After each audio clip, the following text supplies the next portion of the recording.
तुम्हारी याद आई ऐ सनम, ऐ सनम, हम न भूलेंगे तुम्हें अल्लाह कसम, हम न भूलेंगे तुम्हें अल्लाह कसम। प्रेमनाथ जी रिश्ते में मेरे बड़े भाई साहब राज जी के साले थे। सबसे बड़ा भांजा होने के नाते हम दोनों में बहुत बहुत ज्यादा प्यार था। We were very fond of each other. मुझे बहुत प्यार करते थे। उसके बाद एक और रिश्ता बना जबकि प्रेमनाथ जी ने पृथ्वीराज जी को अपना गुरु माना और पापा जी को उन्होंने हमेशा अपना गुरु ही नहीं बल्कि एक बिल्कुल आदमी जैसे बियॉन्ड गुरु एक चीज भी होती है कि इसके बियॉन्ड कोई और है ही नहीं। पापा जी को चिट्ठियां लिखते थे कि मैं फिल्मों में शरीक होना चाहता हूँ। पापा जी ने उनसे लिखा था कि देखो प्रेम, तुम कॉलेज पास करके फिर आना मेरे पास, और वो भी तुम बाबूजी से पूछ कर, अपने पिताजी से पूछ कर, कि वो बड़े स्ट्रिक्ट फैमिली के आईजीपी पुलिस के बेटे होने के नाते वो शायद ना पसंद करें। तकदीर कहाँ से कहाँ इंसान को ले जाती है।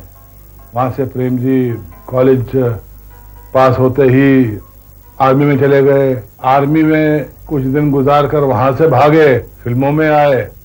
प्रेमनाथ जी फिल्म इंडस्ट्री में, बॉम्बे फिल्म इंडस्ट्री में 1945 में आए। आते साथ ही पृथ्वी थिएटर्स उन्होंने काम करना शुरू कर दिया। पृथ्वी थिएटर्स यानी मेरे दादाजी पृथ्वीराज कपूर साहब का थिएटर। 75 रुपए तनख्वाह पे ये काम करते थे, एक्स्ट्रा का रोल। और ये समझ लीजिए कि फिल्म में आने वालों का जब वो स्ट्रगलिंग पीरियड होता है, उसको हम पैगंबरी दौर बोलते हैं, ये उसी दौर में वो भी थे। और अक्सर प्रेमनाथ जी का लंच होता था वो गन्ने का जूस और मूंगफली। हम थिएटर में अलग अलग जगह पे टूर करते थे। मुझे अच्छी तरह याद है भी कि वो और राज भाई दोनों टांगे या रिक्शे में लाउडस्पीकर लगा के जाए पब्लिसिटी करें छोटे छोटे इलाकों में। तो ये दोनों, मस्ती का शौक तो बहुत था, छोटी उम्र भी थी, रिश्ता भी था। तो ये दोनों बैठ के जाते थे और अनाउंस करते थे कि आइए साहबान, आइए आज पृथ्वी थिएटर्स का नाटक देखिए, पठान देखिए, जिसमें मशहूर कलाकार राज कपूर, प्रेमनाथ काम कर रहे हैं। अच्छा, पृथ्वीराज कपूर का नाम शायद कभी देते थे, कभी नहीं लेते थे। बड़े हसीन नक्श थे पापा जी के साथ। कंपेयर करते थे लोग, एक सिकंदर अगर पृथ्वीराज है तो दूसरा सिकंदर प्रेमनाथ ही हो सकता है। फिजिकली अपने आप को बहुत ठीक, तंदुरुस्त रखने की बड़ी इच्छा होती थी उनकी, क्योंकि वो भी एक इंस्पिरेशन पापा जी से मिलती थी। पापा जी कसरत करते थे तो प्रेमनाथ जी भी करते थे। एक जवान हष्ट पुष्ट आदमी, ऐसा लगता था कि बिल्कुल सेहत का बिल्कुल एक नमूना हो। जब भी किसी नौजवान की तारीफ की जाती है तो कहा जाता है कि he is tall, dark and handsome. लेकिन प्रेम जी के बारे में इसे जरा चेंज करना पड़ा, कहना पड़ा कि टॉल, फेयर एंड हैंडसम। 1946 में उनको एक पिक्चर अजीत में उनको चांस मिला। उसके वो हीरो थे, लेकिन आना था वापस थिएटर में जहां से उनकी शुरुआत हुई। फिर तो आरके फिल्म्स जब सोचा गया और सब बातचीत हो रही थी, तो ये इनका एक ग्रुप था जो कि पृथ्वी थिएटर्स का एक ग्रुप था, जिसमें प्रेमनाथ जी थे और शंकर जयकिशन थे, राम गांगुली थे और भी बहुत से लोग थे। तो इन्होंने आरके फिल्म्स को जन्म दिया और आग पहली पिक्चर राज कपूर साहब की, प्रेमनाथ जी ने भी काम किया उसमें।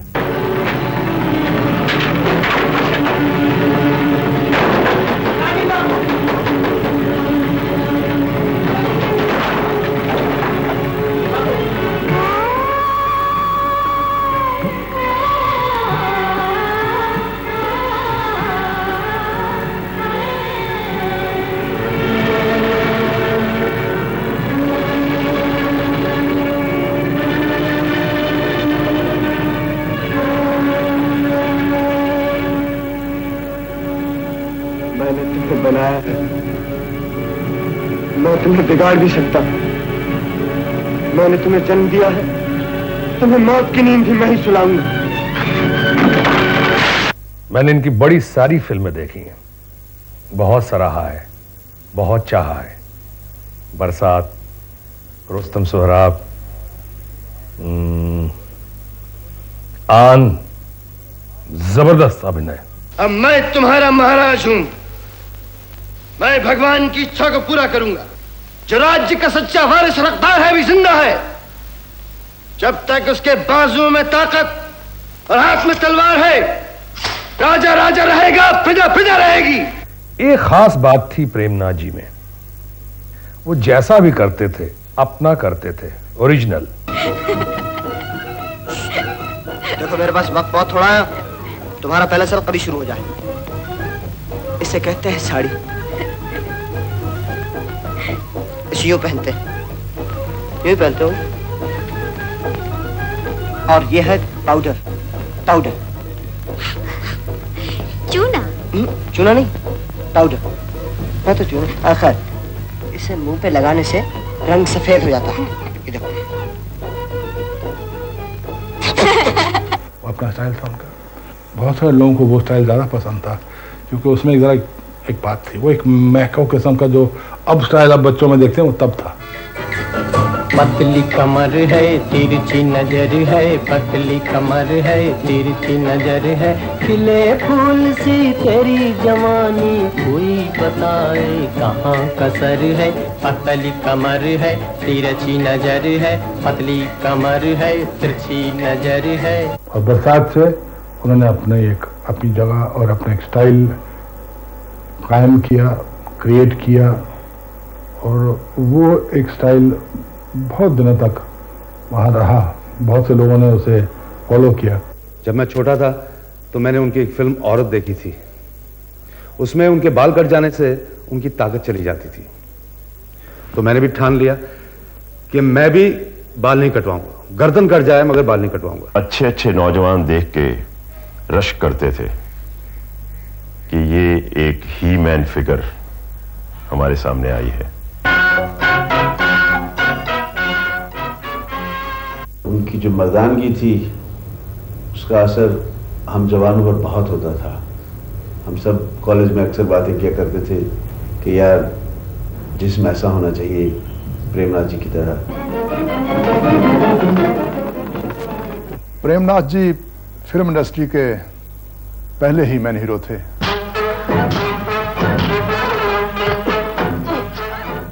He was a he-man, a man who had a tremendous personality.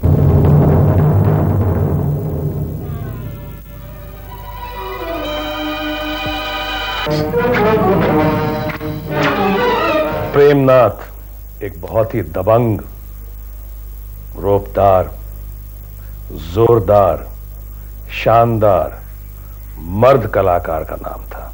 आग लगा दो उस मुल्क में जहां अपने हक की हिफाजत करने वाले इंसान नहीं। फूंक दो उस कौम को जो इंसाफ के लिए दूसरों का मुंह तकती है। तुम सब जानते हो कि जागीरदार निकम्मा है। उसको अपने काबू में करके जयसिंह गरीबों पर जुल्म ढा रहा है। ये कोई ताज्जुब की बात नहीं।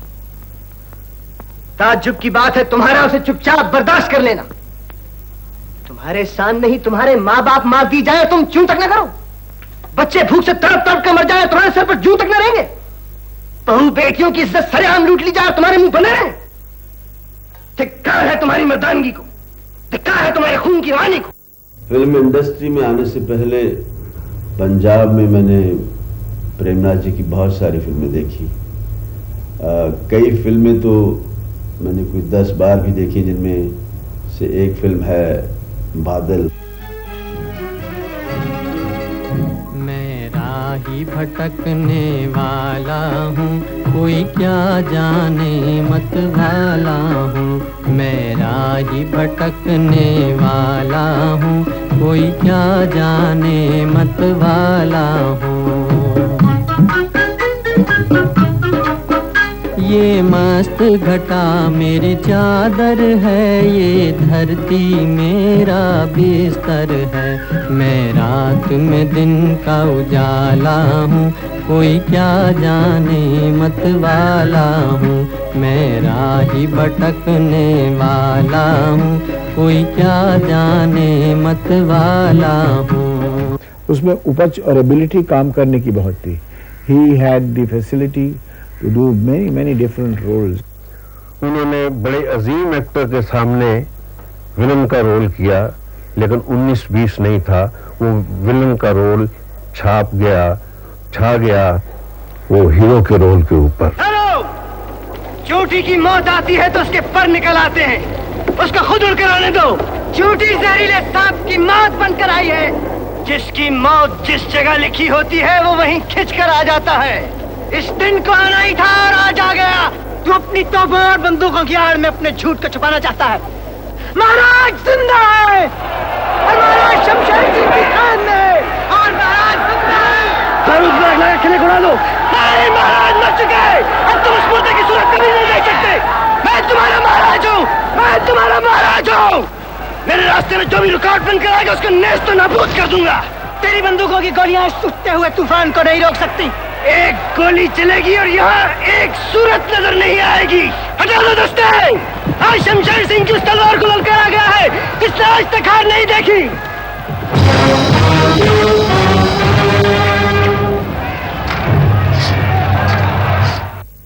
आखिर में वही हुआ, वो विलन से हीरो का काम के रोल अदा करने लगे और उसमें बहुत कामयाबी हुई, बल्कि ज़्यादातर कामयाबी प्रेम को वो लीडिंग जो मेल रोल जो मेल लीड हैं उसमें हुई। क्या याद करोगे बेटा, किसी रईस से पाला बढ़ा था, लेकिन इतना ख्याल रहे कि उस्ताद के नाम को कहीं भट्टा न लगे। हाँ समझा? हाँ गुरुदेव, मैं कुछ नहीं समझा। खैर समझ जाओगे बेटा आहिस्ता आहिस्ता, अभी तो पहली जमात में आए हो। अच्छा तो आज कमल के खेत दिखाने ले जा रही है क्या? देर हो रही। जाओ गुरुदेव, आप नहीं चलिए।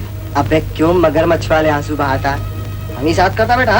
हाँ जा, पीर उस्ताद की दुआ से तुम्हारा काम बन जाएगा। देख ये गीतों वीतों के चक्कर में नहीं फंसे रहे, वरना पहाड़ की लड़कियां बड़ी चालाक होती हैं। समझा? जाओ बेटा जाओ जाओ जाओ।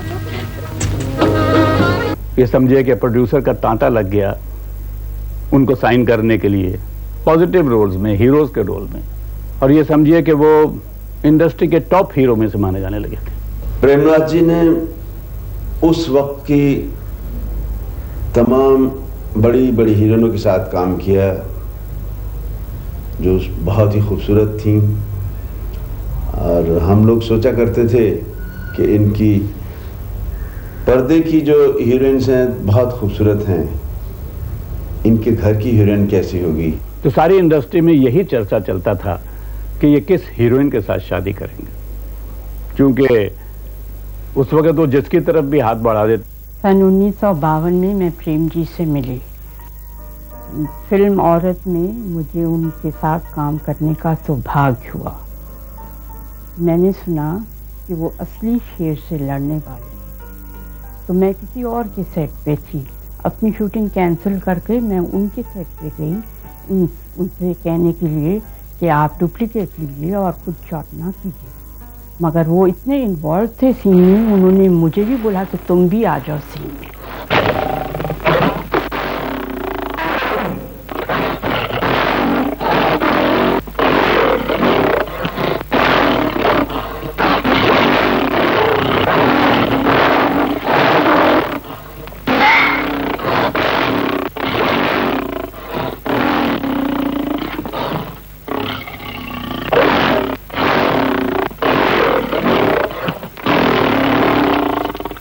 प्रेम जी के मन में ये आ गया कि मैं तो इसी औरत से शादी करूंगा। ये बड़ी खुशखबरी थी और सब लोग बड़े खुश हुए कि बीना की और प्रेम की शादी हुई। He got married in 1952.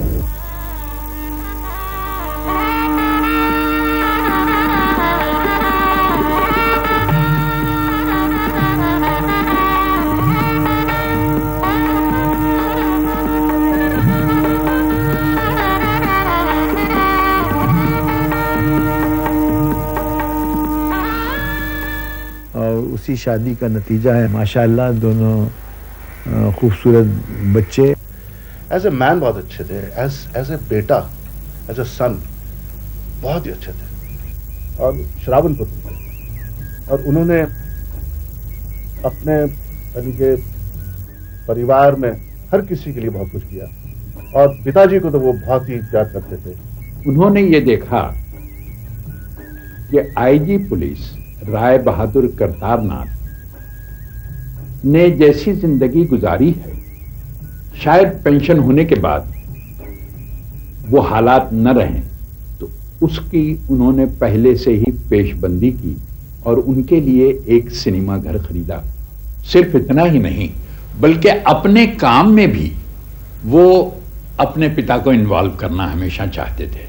हमारा एक सीन था कालीचरण में, जिसमें हम लोग बैठे हुए शतरंज खेल रहे हैं और मैं ही वो बदमाश था जिसको वो पकड़ने की फिक्र में थे। तो लिहाजा उस सीन में उन्होंने अपने फादर की फोटो रखवाई और उसके बाद यानी सीन को चेंज करके उसमें डायलॉग भी रखवाया। मैं भी आईजी पुलिस राय साहब करतारनाथ की औलाद हूं और अपने बाप की कसम खाकर बोलता हूं कि जिस दिन उस सुअर का बच्चा मुझे मिल जाए तो भगवान और कानून का न्याय तो बाद में होगा, पहले आईजी खन्ना अपना हिसाब किताब उसे चुकाएगा। तज्जी उड़ा दूंगा उस हरामजादे की बड़ी बात है। प्रेम साहब बाहर से जितने सख्त लगते थे उतने ही वो दिल के नरम थे। उन्होंने बहुत सारे लोगों की बहुत मदद की, इमदाद की। वो बहुत दयालु थे और गरीबों की बहुत मदद किया करते थे। उन्होंने अपने जीवन काल में ऐसे ऐसे काम किए हैं जो किसी को पता नहीं है। उन्होंने गुप्त दान बहुत किया है। बगैर कुछ कहे, बगैर कुछ बताए, बगैर पब्लिसिटी के जो किया है वो हम ही जानते हैं।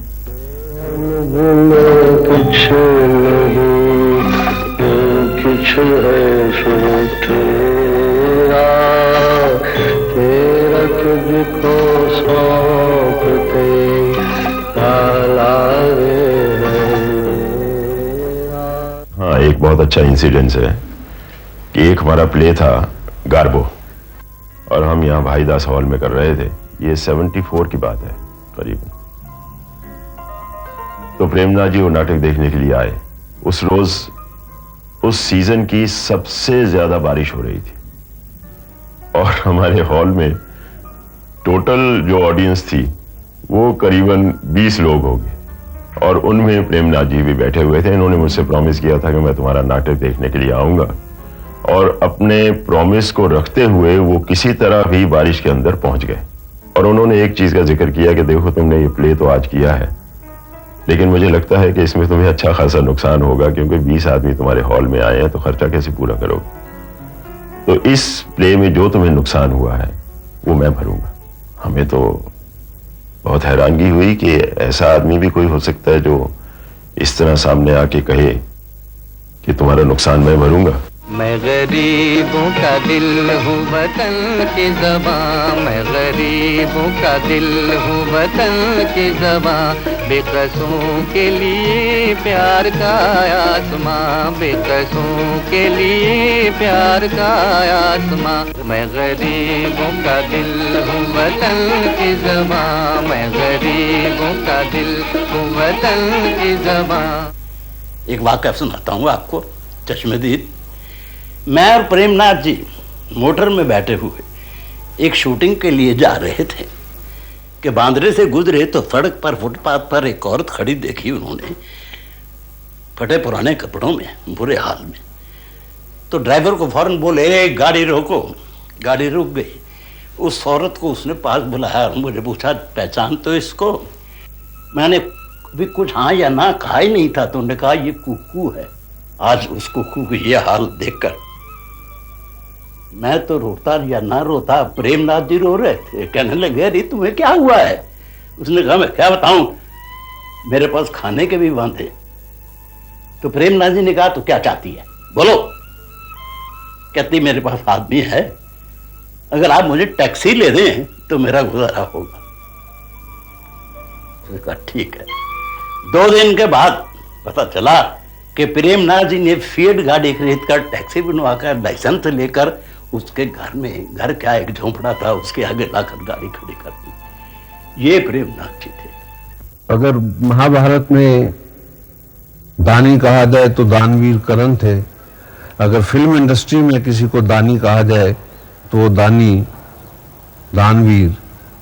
श्री प्रेमनाथ जी थे। प्रेमनाथ सारी जिंदगी प्रेम ही बांटता आया। हवा ही ऐसी चली है कि जी बहाल नहीं, मगर ना हम तो बहुत कम उदास रहते हैं, और ये बात हकीकत है, वो कभी उदास नहीं होते थे। He was a delightful, बहुत ही यानी खुश दिल। तो बड़े मजाक रहते थे उनमें, ये एक ट्रेमेंडस सेंस ऑफ ह्यूमर। एक पिक्चर प्रेम ने अनाउंस किया और उस पिक्चर का नाम रखा Dilip the donkey. It was great fun working with Prem uncle. कौन हो तुम लोग? Hiralal. Pannalal. I am Premlal, police commissioner. Oh, Talwarlal को हटाइए और संदूक लाल को देखिए। इसमें क्या है? ये हम कैसे बता सकते हैं? तुम नहीं कहोगे तो कौन कहेगा? तुम्हारा चाचा या तुम्हारा मामा? हमारा मतलब है पराए घर में आकर पराई चीज या पराई औरत को देखना पाप है। एबीसी इनका मतलब आप समझे? साहब पकड़ कर बिठा दो उन दोनों को। सेट पे सब लोगों को अपने पास बिठा के सारा दिन गप्पे मारते रहते थे, खुश करते रहते थे, कोई ना कोई कहानी सुनाते रहते थे। अनोखा था वो, निराला था, अपने आप में एक शख्स था, लेकिन थे रूप अनेक। एक्टर ही नहीं थे वो, आर्ट डायरेक्टर भी थे, म्यूजिशियन भी थे, म्यूजिक डायरेक्टर भी थे। इसके साथ साथ वो प्रोड्यूसर भी थे, डायरेक्टर भी थे, एग्जिबिटर भी थे और सिंगर भी थे। बहुत अच्छे लेखक भी थे। उन्होंने हिंदी और इंग्लिश में 3 बुक्स लिखी। एक का नाम था टीयर्स ऑफ द हार्ट और एक हिंदी में थी श्रद्धांजलि। ये वाकई बहुत ही बढ़िया किताबें थी, बहुत ही बढ़िया उसमें कविताएं थी, जिनसे जाहिर होता था कि इस शख्स में, इस बहुत महान शख्सियत में बहुत गहराई है। बहुत उच्च विचारों के थे, हर चीज का इल्म था उनको। फिल्मी दुनिया में ही दिलचस्पी नहीं रखते थे, बल्कि किसी हद तक एक बुद्धिजीवी थे, एक इंटेलेक्चुअल थे। बल्कि तमाम नॉलेज था उनको, अपने मजहब के बारे में पूरी तरह से था, पॉलिटिक्स के बारे में था। Any topic you could discuss with him, he was well versed with it. Premnath ji was not jack of all trades, he was master of all trades. He was a musical man.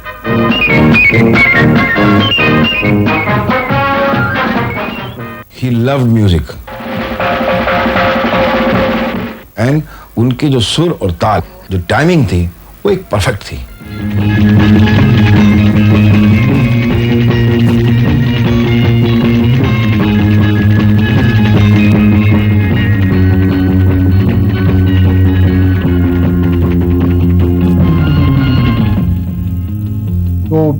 गीत संगीत का बहुत शौक रखते थे।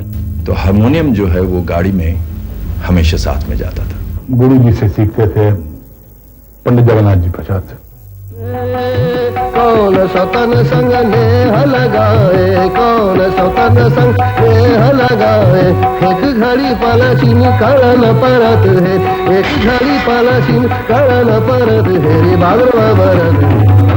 उन्हें 72 राग याद थे।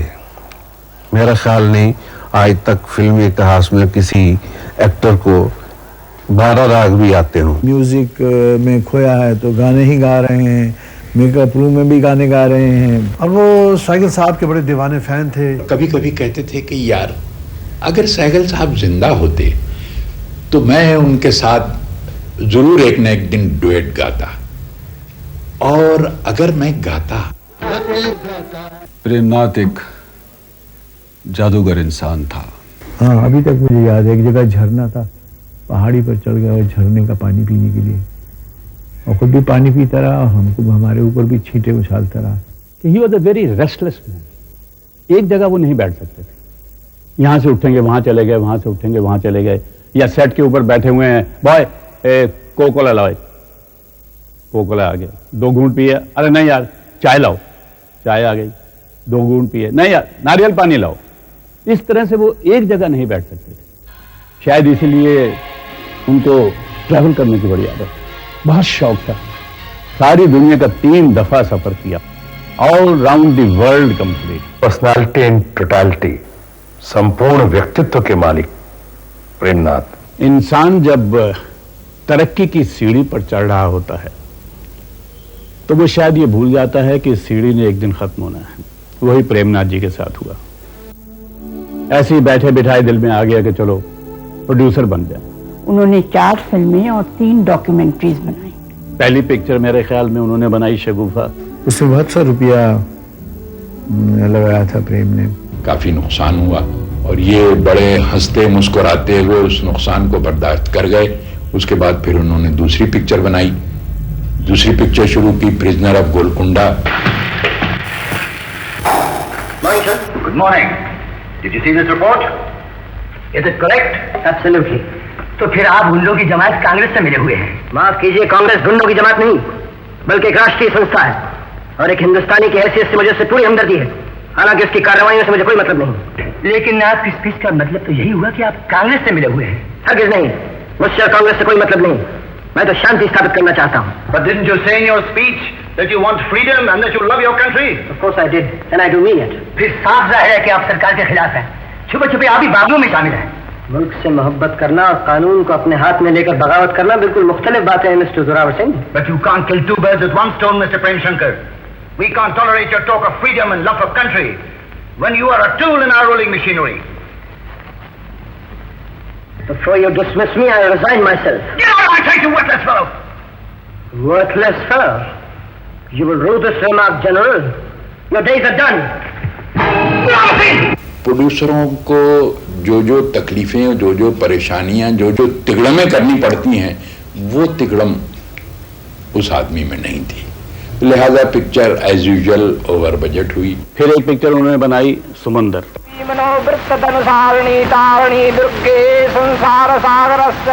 मैं बजाऊंगा तुम्हारी शहनाई। भैया भैया भैया भैया, ये क्या तमाशा है? अल्लाह सुगड़ी बीती जा रही है। खामोश पंडित जी, अब भगवान का भाषण होगा। सजनों, मुझे बेला से ब्याह करने का कोई अधिकार नहीं। बेला तो भैया से प्रेम करती है और भैया भाभी से। मेरी तो मत मारी गई थी। भैया के दर्शन हुए तो दिमाग सुर में आया। मैं तो बिंदिया से प्रेम करता हूँ। देखो मेरी बिंदिया भी आ गई। मैंने ही भोला को समंदर किनारे ले जाकर तैरना सिखाया और समंदर भी ठीक नहीं गई। उसने फिर उन्हें लाकर समंदर में धकेल दिया। और इतने अच्छे यानी कि वो प्रोड्यूसर थे कि जब बुरा वक्त आया और कुछ पैसे वैसे की तकलीफ होने लगी, फिर भी वो अपने स्टाफ को वक्त पे पैसे देते और वक्त से पहले ही दे देते कि जैसे कि भाई अगर पहली तारीख संडे को आ रही है तो शनिवार को ही पगार दे दी। एज अ प्रोड्यूसर जब वो उन्होंने अपनी फिल्म बनाई जिसका नाम था सत श्री अकाल, 1976 में वो फिल्म बनी थी, पंजाब में जाके बनाई। उसका पंजाबी टाइटल था सत श्री अकाल और हिंदी में ज्ञानी जी। आप दखल न दीजिए ज्ञानी जी, ये आपका खून करने वाला था। बदला लेना हमारा काम नहीं, वाहिगुरु का काम है। ज्ञानी जी, सारा गांव इस बदमाश की हरकतों से तंग आ चुका है। इसे इसके गुनाहों की सजा मिलनी ही चाहिए। बुरे को मारने के लिए उसकी बुराई ही काफी होती है।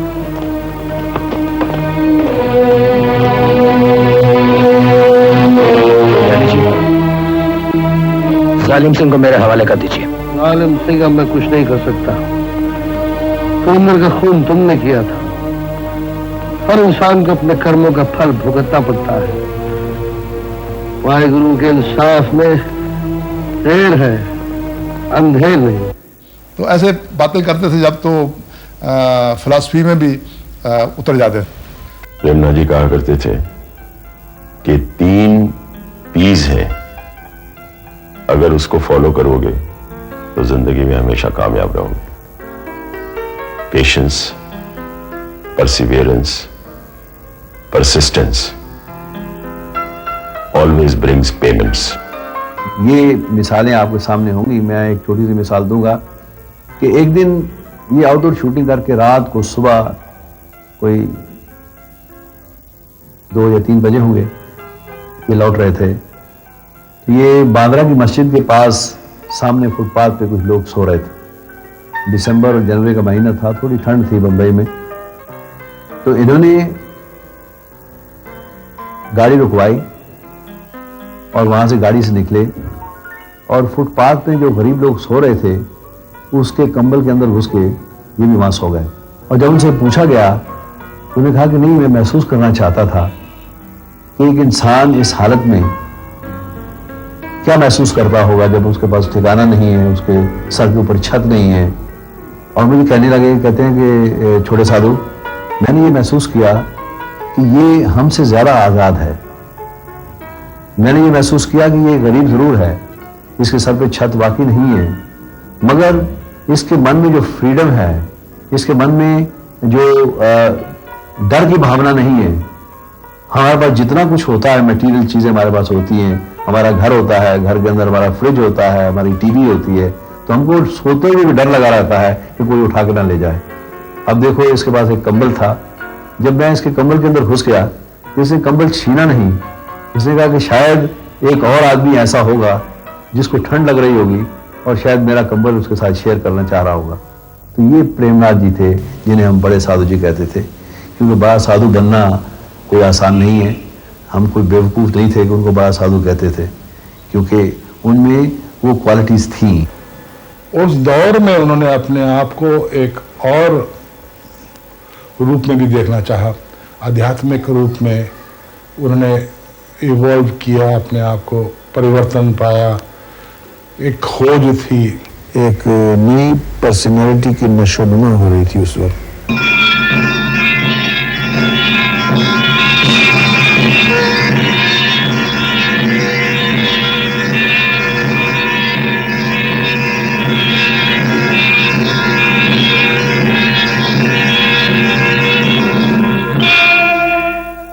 कुछ धर्म और पूजा की तरफ, ज्यादातर इंट्रोस्पेक्शन और खासतौर से वेदांत की तरफ बहुत माइल हुए।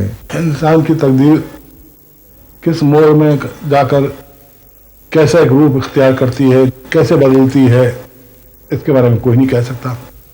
कुछ इंडस्ट्री के छल कपट उनसे मेल नहीं खाए, लिहाजा आहिस्ता आहिस्ता आहिस्ता अपने आप को उन्होंने इंडस्ट्री से कुछ अलग कर लिया। जिंदगी में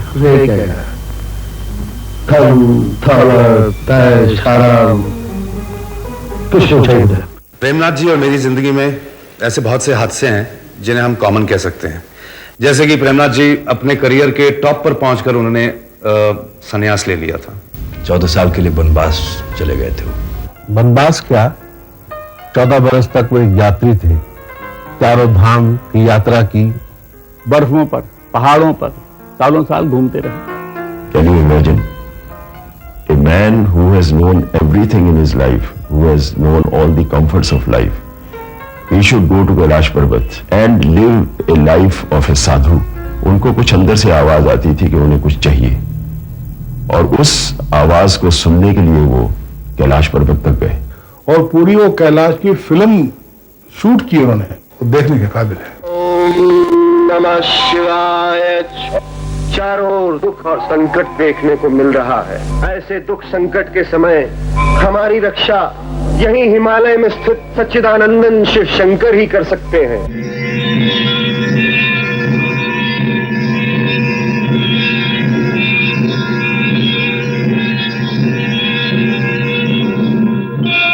अब आप देखिए कि कहाँ हिमालय की चोटी और कहाँ वहां से उतरकर बॉम्बे सी लेवल पर आना, और उसके बाद एक ही पिक्चर के बाद इस पिक्चर ने उनको फिर हिमालय की चोटी पर पहुंचा दिया। वो एस्ट्रोलॉजी खुद जानते भी थे और प्रिडिक्ट भी करते थे। वो मुझे तब पता लगा कि जब जॉनी मेरा नाम रिलीज होने वाली थी तो एक दिन मुझसे कहने लगे कि प्राण देखना, ये पिक्चर हिट, सुपर हिट ही नहीं बल्कि इंडस्ट्री में एक यादगार बनकर रह जाएगी। तो मैंने उनसे पूछा कि आपने उसकी फर्स्ट कॉपी जो निकली देखी है? कहने लगे नहीं, मेरा ज्योतिष ये कह रहा है कि जो पिक्चर मेरे जन्मदिन पर रिलीज होगी वो सुपर हिट होगी। और इत्तेफाक से जो रिलीज की डेट दी गई थी वो थी 21 नवंबर, जो कि प्रेमनाथ जी का बर्थडे था, और उनका कहना सच हुआ, पिक्चर वो सुपर हिट हुई। Beautiful job done Modi. Thank you. Rai साहब, जॉनी।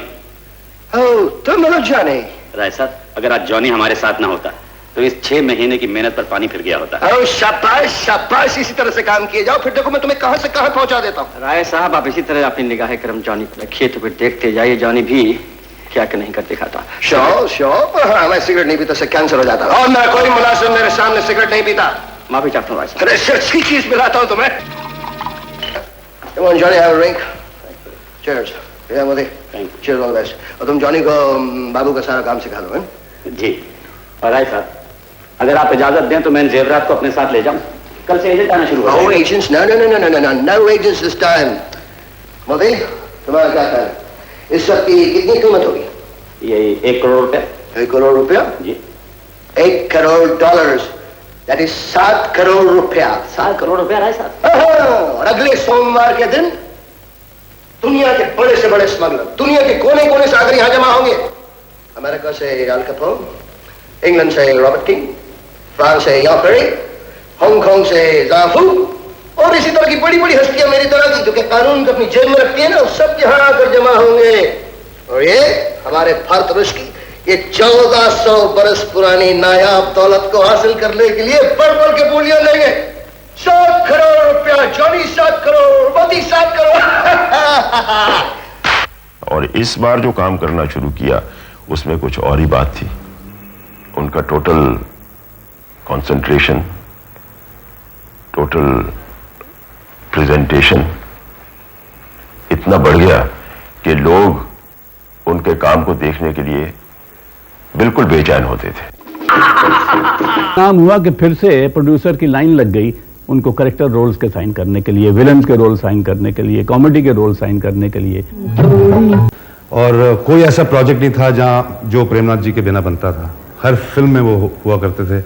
जिस ऊंचाई को उन्होंने छुआ है, शायद ही कोई करेक्टर एक्टर हमारी इंडस्ट्री में इतना ऊंचा जाएगा। असली मूर्ति ना तुम्हारा पास है न पुलिस के पास है, एक हमारा पास है और दूसरी इनके पास है। मूर्ति तुम्हारे पास है कि नहीं? नहीं है। कहाँ है? नहीं बताता। बता दो, नहीं तो हम तुम्हारा उंगली काट देगा, टंगली तोड़ डालेगा। नहीं नहीं नहीं, हमारी टांगे मत तोड़िए, टांगे मत तोड़िए हमारी। मैं आपको बताता हूं, बम्बई में काली गुफा है ना, वहां तीसरे खंबे के नीचे मैंने छुपाई हुई है। सच? अभी सच बोला। तुम हमारा दोनों कबूतर को संभालो, हम अभी मूर्ति लेकर आता है। उनका इतना वैल्यू हो गया था कि वो प्रोड्यूसर को उनका रोल चाहिए था। हीरो से भी, हीरोइन से भी बढ़कर वो अपना वजन रखते थे फिल्म में।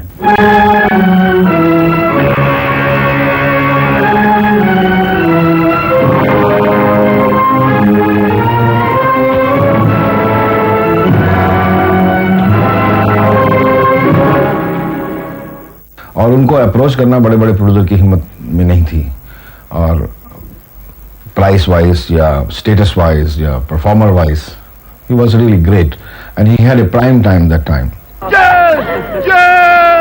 Welcome to Batalia, welcome to Batalia. अबे पापा, तुम शेरो और विक्रम को पहले ही से मिला दिया। हम सरप्राइज देने वाला था, तुम खराब कर दिया। हमेशा तुम हमको मारता है। मारेगा तो आपको ऊपर वाला। Damn good, damn good. अब तुम्हारे वास्ते कमाल की चीज दिखाएगा। Come on. Hey, Commissioner, how are you? Look after my guests. Hey, come on, sweetheart. I'll show you that. Out.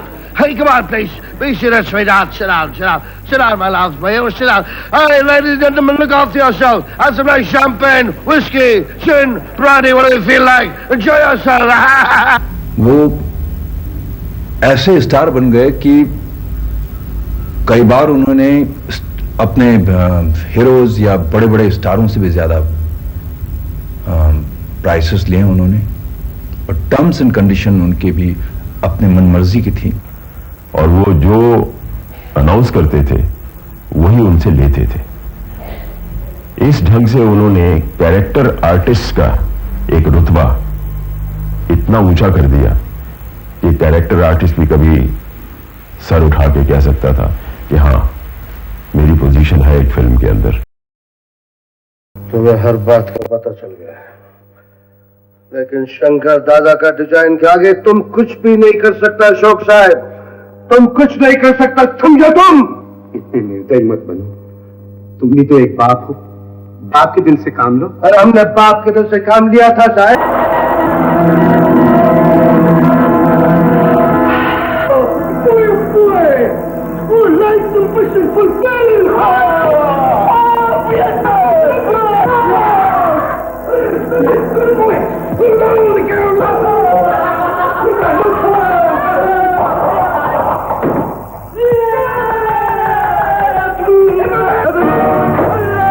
Premnath जी अपने स्टंट्स खुद किया करते थे, कभी डबल का इस्तेमाल नहीं करते थे। तो जब कभी एक्शन सीन होता था तो बहुत सारे हमारे जो स्टंट मैन है डर जाते थे उनसे फाइट करने के लिए।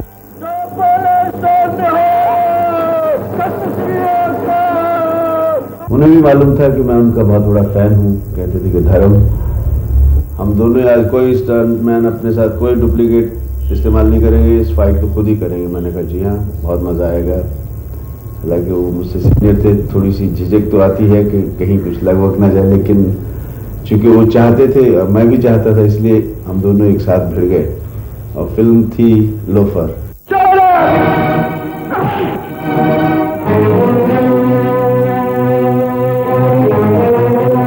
ठहराओ, इससे मैं निपटूंगा। तुम भी हट जाओ म्युनिसिपैलिटी, हम भी अकेले निपटेंगे।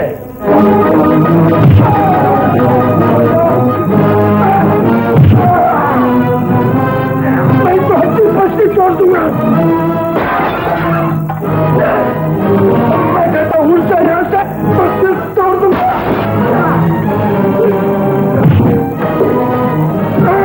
उसके फूल में उसका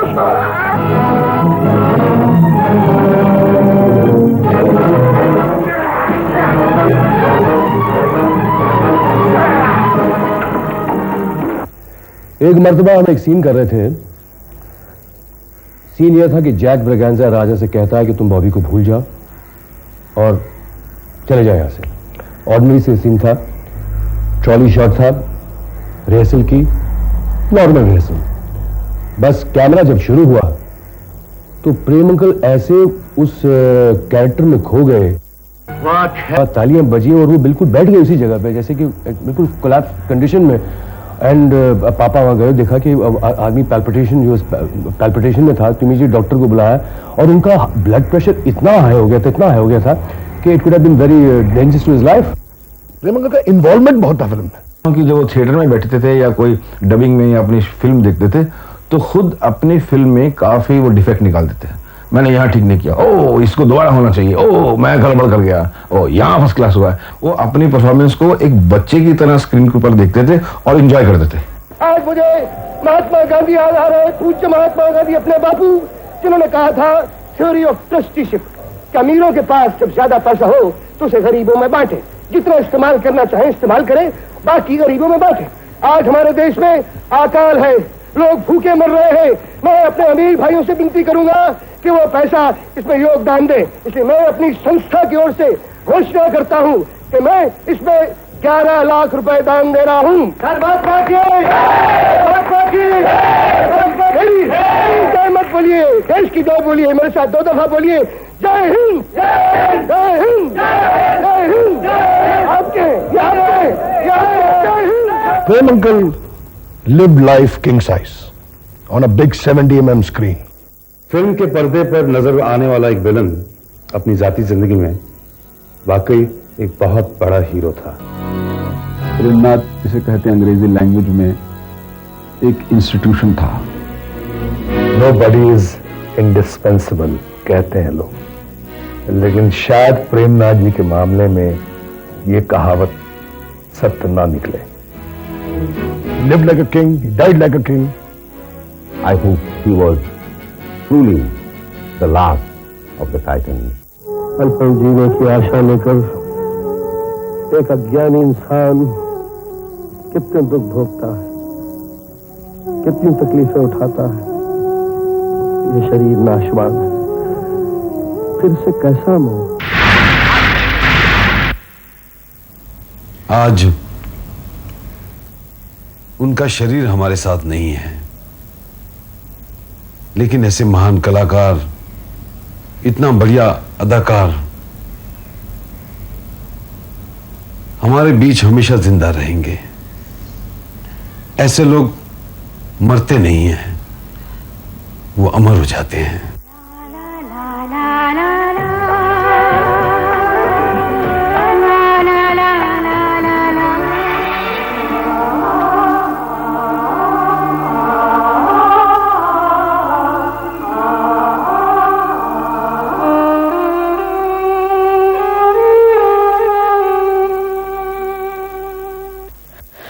मुझे लगता है उनकी आत्मा अब भी हमारे साथ है और वो हमको ब्लेस कर रहे हैं।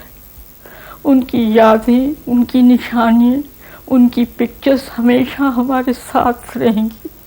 मोहब्बत जिंदा रहती है, मोहब्बत मर नहीं सकती।